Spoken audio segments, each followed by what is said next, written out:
Assalamualaikum warahmatullahi wabarakatuh. Perkenalkan, nama saya Salsabila Nuramalina Afri, NIM C241900087. Di video kali ini saya akan membahas materi praktikum biologi populasi ikan minggu keempat mengenai tahapan isolasi DNA. Tujuan dari isolasi DNA itu untuk mendapatkan DNA yang berkualitas dengan konsentrasi yang bagus. Cara kerjanya yang pertama itu dengan menambahkan 0,03 gram tisu ke dalam 1,5 militub. Tisu di sini adalah maksudnya sampel yang akan dianalisis. Sampel tersebut telah dipreservasi sebelumnya. Kemudian tambahkan 200 mikroliter GT buffer ke dalam sampel menggunakan mikropipet. Kemudian sampel tersebut ditumbuk menggunakan mikropistol untuk melisiskan dan mengeluarkan selnya. GT buffer digunakan untuk mengeluarkan sel yang akan dianalisis. Kemudian homogenisasi sampel tersebut menggunakan vortex. Kemudian tambahkan 20 mikroliter proteinase K ke dalam sampel menggunakan mikropipet. Kemudian shake selama 30 detik. Inkubasi sampel selama 30-60 menit dengan suhu 60 derajat Celcius. Kemudian invert 30 kali setiap 5 menit. Invert merupakan cara homogenisasi membentuk angka atau membentuk simbol infinity. Kemudian tambahkan 200 mikroliter GBT buffer ke dalam sampel menggunakan mikropipet. Kemudian shake selama 5 detik.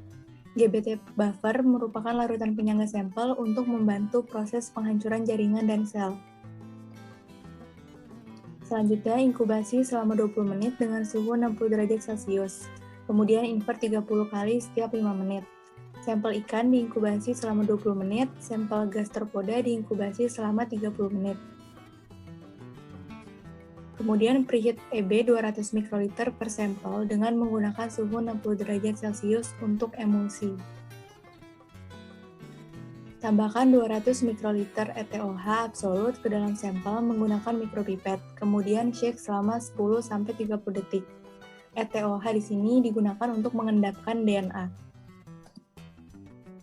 Selanjutnya, sampel disimpan dalam freezer selama 30 menit. Waktunya itu disesuaikan dengan sampel yang diidentifikasi.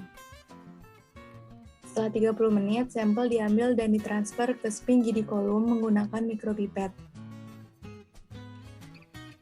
Centrifuge sampel selama 2 menit dengan kecepatan 14.000 sampai 16.000 G. Setelah selesai, buang cairan bawah pada jidikolum. Lalu tambahkan 400 mikroliter W1 buffer ke dalam sampel menggunakan mikropipet. W1 buffer itu digunakan untuk mereduksi protein dan memisahkan dari zat pengotor. Kemudian centrifuge sampel selama 30 detik dengan kecepatan 14.000 sampai 16.000 G. Setelah selesai, buang cairan bawah pada jidikolum. Tambahkan 600 mikroliter W2 buffer ke dalam sampel menggunakan mikropipet. W2 buffer digunakan sebagai prereduksi garam.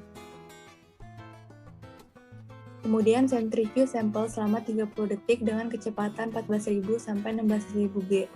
Setelah selesai, buang cairan bawah pada jidikolum. Kemudian centrifuge kembali selama 3 menit. Lalu pindahkan sampel dari jidikolum ke tub 1,5 mili. Tambahkan 50 mikroliter preheat EB yang sebelumnya sudah diinkubasi dengan suhu 60 derajat Celcius. Kemudian tunggu selama 10 menit. Setelah itu, centrifuge kembali selama 30 detik dengan kecepatan 14.000 sampai 16.000. Demikian penjelasan yang dapat saya sampaikan. Kurang lebihnya mohon maaf. Terima kasih. Wassalamualaikum warahmatullahi wabarakatuh.